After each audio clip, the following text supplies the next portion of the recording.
next speaker is someone I really want you guys to treat like a rock star. I want you guys to walk up to this guy and I want you to ask him, how can you help? Because as Ron Paul talked a lot about, libertarians are uniquely positioned to work on coalitions, single issue coalitions with both the left and the right, where nobody has to give up their principles. The leftists don't have to give up their principles to work with us. We don't have to give up our principles to work with them. Same with the right. Gun Owners of America is easily, in my opinion anyway, the best Second Amendment organization in the country. And Val here, Dr. Val Finnel here, who I'm bringing up, has helped to get constitutional carry introduced into the Senate here in the state. Am I right on that? In the Senate, correct? Absolutely. How awesome is that? Give it up for that. Why else should you try?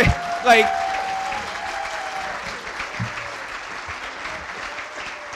so Dr. Val Finnel is a retired Air Force colonel, and he is the director for the Gun Owners of America here in Pennsylvania. So give it up for him, Val Finnel, Dr. Val Finnel.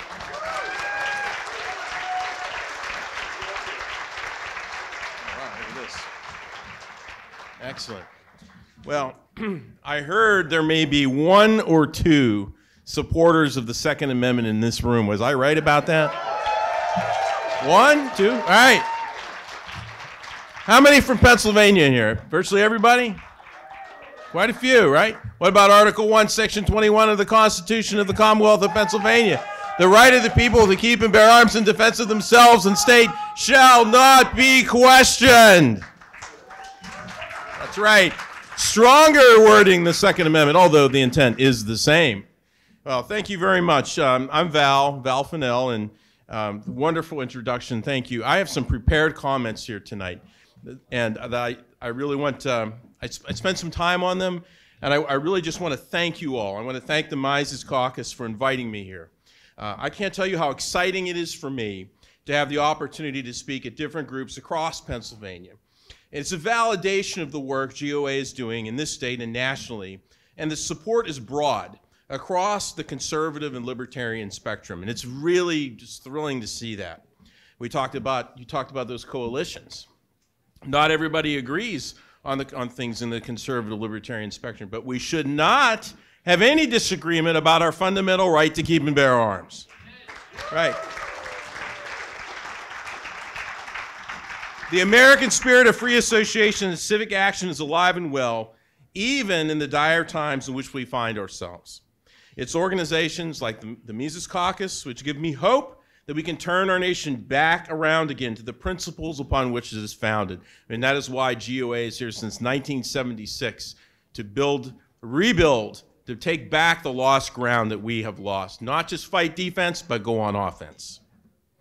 Now, I was asked to speak tonight about the work GOA is doing in Pennsylvania and nationally. So let's start where we are in the federal level. Don't get too depressed. So, as you know, the threats we face right now are coming directly from Washington, D.C. Everyone is talking about executive actions of the Biden administration, the ones he recently took to regulate pistol braces, ban unfinished receivers. They call them ghost guns. Scary, I know. Really? I do that on the radio, on broadcast. I love it.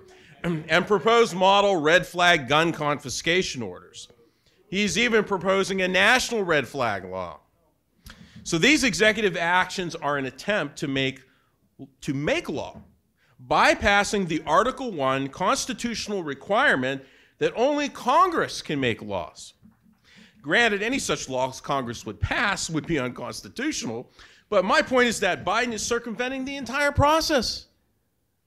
You know, it's just like that Saturday Night Live skit on the executive order, right? You don't need Bill anymore. So, a week ago, Biden's ATF published a notice of rulemaking regarding the regulation of homemade firearms. This notice was 115 pages long, and GOA's legal team is still sorting through the details. One of the big concerns we spotted is the requirement for federal firearms licensees to retain gun purchase records indefinitely. And right now, it's only 20 years. Now, you see where this is headed, right, folks? 20 years, now they have to retain them indefinitely. And I remember a movie, Red Dawn, back in the 80s. I'm dating myself. The Russians said, what? Go to the dealers, they have the 4473s. As far as executive actions go, President Trump tried the same thing with bump stocks. GOA recently won our case. Yes, we won our case about this against the BATF. The Sixth Circuit Court of Appeals ruled that bump stocks were not machine guns. Shocking, right? They're not. This means that for the first time anywhere in the entire country, a court has sided with a pro-gun organization against the ATF on their bump stock ban. That was a big win for us. Thank you. And this is the important part. And with this key win under our belt, GOA is ready to fight Biden's unlawful executive actions. The victory in the bump stock case will give us the legal precedent to stop Biden's lawmaking by executive fiat. However, the government has asked for an en banc review from the Sixth Circuit, from the entire Sixth Circuit. So they may not get it, so stay tuned for more information about this. But it's not just executive actions that we're up against. We now have a Democratic Congress dead set on taking away our God-given rights. The House already passed H.R. 8 and H.R. 1446. H.R. 8 is a universal background check registration scheme. It would require background checks on virtually all private firearm sales in the entire country. Once these universal background checks are in place, the next call will be for a registry to assist with enforcement. And once registration occurs, confiscation is just around the corner. Don't let anyone tell you it can't happen here. We did see it happen recently in New Zealand, but it also occurred in the United States, places like New York, Chicago, and DC. In fact, in the state of New York, they began registering long guns in the 1960s with the promises that they would never be used. Now, the registration list would never be used for confiscation, they said. But that's exactly what happened. In 1991, they confiscated them. And a newspaper in New York reported in 1992 that the police would be doing spot checks for compliance. I debated an anti-gunner on PCN a few days ago, and he said, would you stop scaring people with this bogeyman that people are going to be coming for your guns? And it's just, it's crazy. I'm like, really? I said, well, did you ever hear about New York? I mean, it is a commie state, right? I mean, everybody lost their gun rights. Unbelievable. So anyway, hey, God bless you. Forget about it. All right. Okay, H.R. 1446. This is the other bill I mentioned. It would allow a Brady check for a gun purchase to drag on for up to 20 days, the so-called Charleston loophole. And if the sale is held up, you would never be legally entitled to have your gun delivered to you. A right delayed is a right denied, as we saw over and over again during the worst months of the COVID pandemic. And there's more coming from Dianne Feinstein as she seeks to resurrect her so-called assault weapons ban. I don't want to paint a dire picture for you, but it really is dire. And what is standing in the way between you and preserving your constitutionally protected rights is the Senate filibuster. And the key to maintaining the filibuster is West Virginia Democratic Senator Joe Manchin and a handful of other influenceable Democrats like Kristen Sinema in Arizona. GOA has been working overtime to put pressure on these key senators to preserve the filibuster. So far, so good. But the enemies of freedom always have more than one trick up their sleeve. So, right, they're very creative. We have to give them credit for that. Another trick that Democrats might try to use is the budget reconciliation process to attach gun control measures. This would be in violation of Senate rules, but they're looking at doing it anyway. So they can attach it to any bill that only needs that's a simple majority and would not be subject to the filibuster. But what can we do? All of us. What can all of you do here to stop this, to protect your rights? One thing is what I just mentioned. GOA is committed to suing the Biden administration to check his tyrannical edicts. Guaranteed. So using the courts is a big part of our strategy. And we certainly could use your support for our litigation strategy. But what is it what you can do? What can you do individually? There are things you can do both in the short term and the long term. In the short run, we need to keep up the pressure on our U.S. senators to maintain the filibuster. This is probably the most crucial thing you can help with right now. Be sure to write Senator Toomey, Senator Casey about this very thing. Write, call, email, fax, however you like to communicate with them. Carrier pigeon, doesn't matter. Let's talk a little bit about our state-level initiatives and priorities. I am tracking upwards of 100 gun bills and co-sponsorship memoranda right now in the state legislature. And most of these bills are anti-gun and filed by Philadelphia Democrats. But there are a few pro-gun bills worthy of mentioning that GOA is backing. Now, you heard constitutional carry, and it is something we certainly back. But our premier bill is Senator Doug Mastriano introduced this week, is the Right to Bear Arms Protection Act, SB 624. We had a press conference 2 days ago on the Capitol steps. The speakers included Senator Mastriano, Dush, Bartolotta, as well as GOA speakers Eric Pratt, Antonio Okafor, and myself. This critical piece of legislation forbids state and local government officials from enforcing any new unconstitutional federal gun control laws. It makes the state a Second Amendment sanctuary. This is our flagship bill. We helped write it. Specifically, the bill would provide for civil penalties for any state or local government official who conspires with federal agents in the enforcement of new federal gun control laws. It removes qualified immunity for public officials engaging in such cooperation. Yes, the king can do wrong.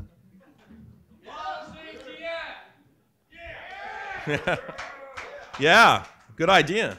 Mandate the Attorney General or the DA prosecute such collaborators and that they defend Pennsylvanians in court from prosecution if the federal government comes after them.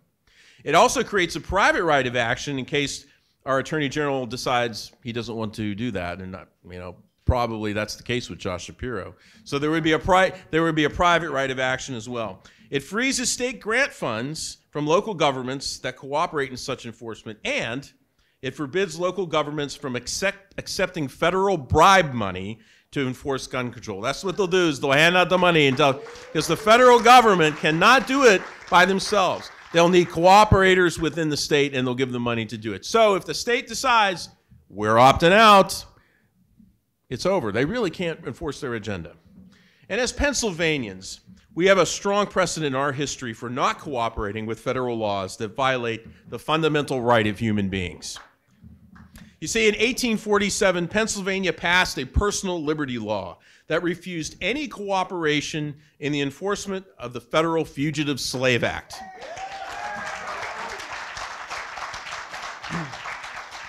While Pennsylvania's previous law, which sought to prosecute slave bounty hunters for kidnapping, was declared unconstitutional by the U.S. Supreme Court, the PA General Assembly rewrote the law so that it would be in compliance with the court decision. GOA's Pennsylvania legal team used parts of this 1847 law to craft the Right to Keep and Bear Arms Protection Act. And as such, we stand firmly upon our Commonwealth's history to defend the God-given rights of all people without compromise.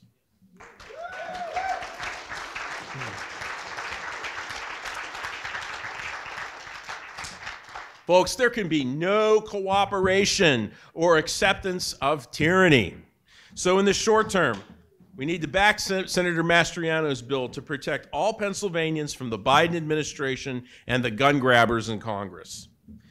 But I hear a lot of negative comments on social media. Maybe you do too. It's like the place for, especially Twitter, right? I mean, it's like toxic.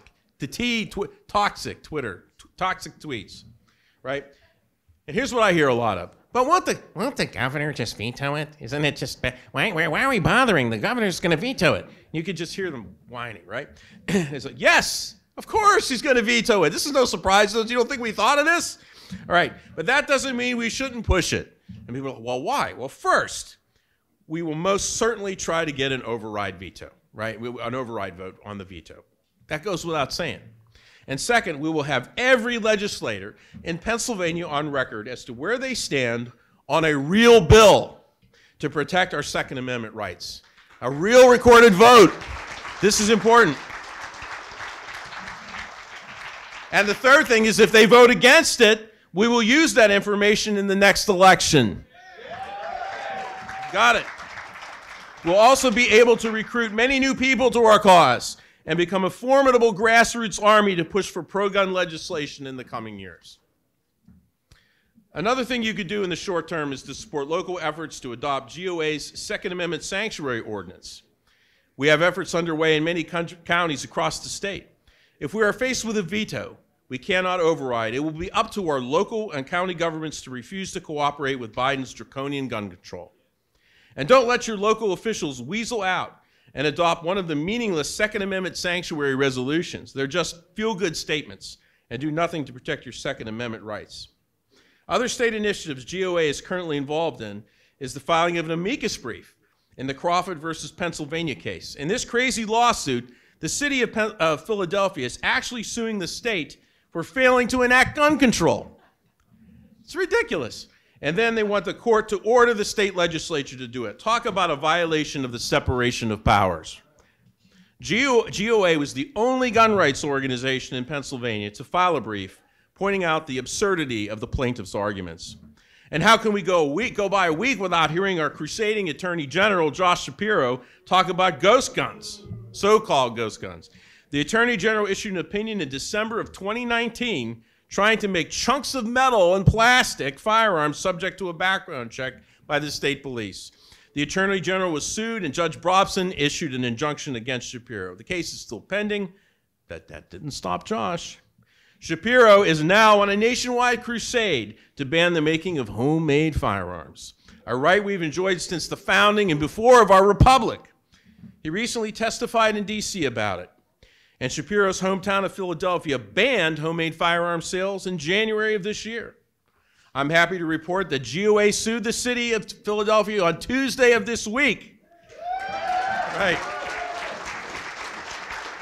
The city is once again violating the state firearms preemption law, and the sad thing is that they can continue to do so with impunity. And why? Because old Daddy Bloombucks up there in New York funds, right, he funds any anti-gun mayor in this country who wants to challenge the state's firearms preemption law with free pro bono help. And so we're trying to strengthen the state's firearms preemption law so citizens like you, when you have to sue to get your rights back, you can recover legal fees and damages.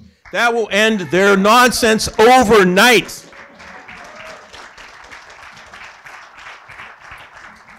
Right, so constitutional carry. We work with another gun rights group, and we've had this introduced both in the House and the Senate.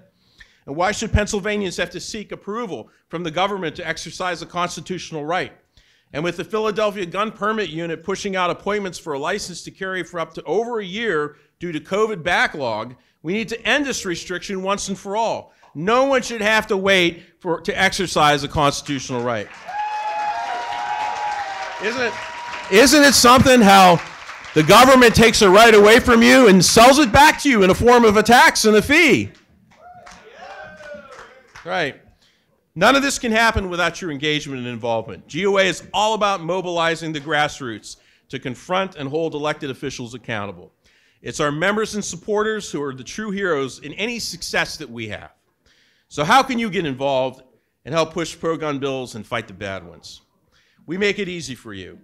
And it's even easier tonight. Mike, are you here? Mike Deal is in the back. He's staffing our table tonight. Mike can sign you up for GOA. We have a special show. We usually have a show price of $20 we're offering tonight. If you want to join GOA, you can do it at our table.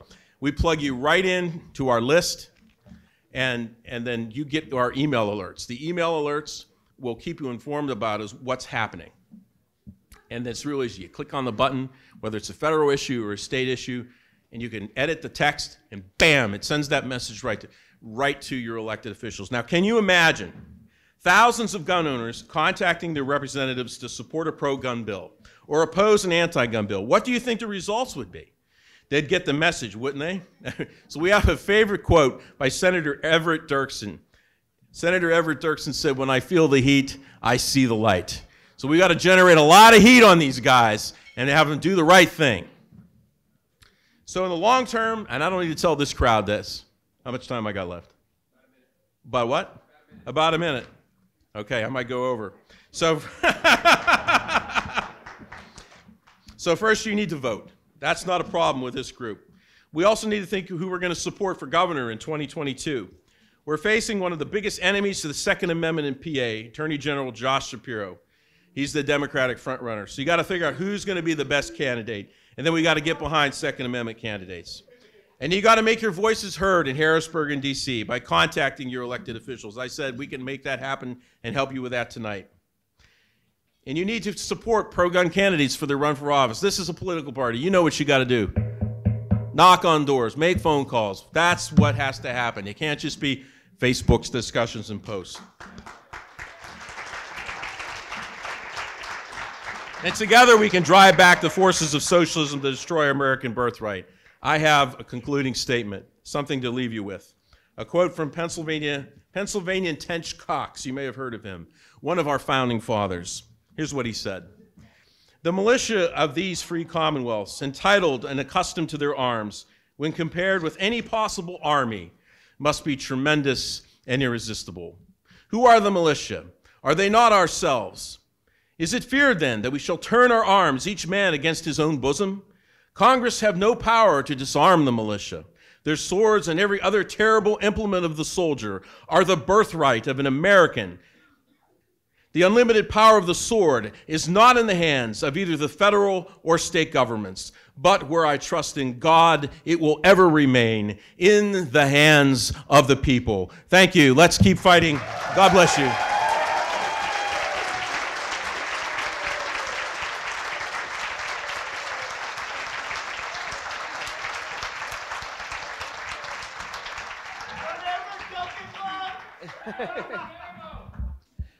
So yeah, definitely go up to the GOA table, sign up, become a member, get their emails, and then also go to keepgunsfree.com. We actually have our own website up where we host the gun sanctuary ordinance that GOA is pushing on our own website, building our own email list, and getting our own people like you fine folks involved in the Second Amendment sanctuary movement. Oh, that's a good idea. Let's talk. So...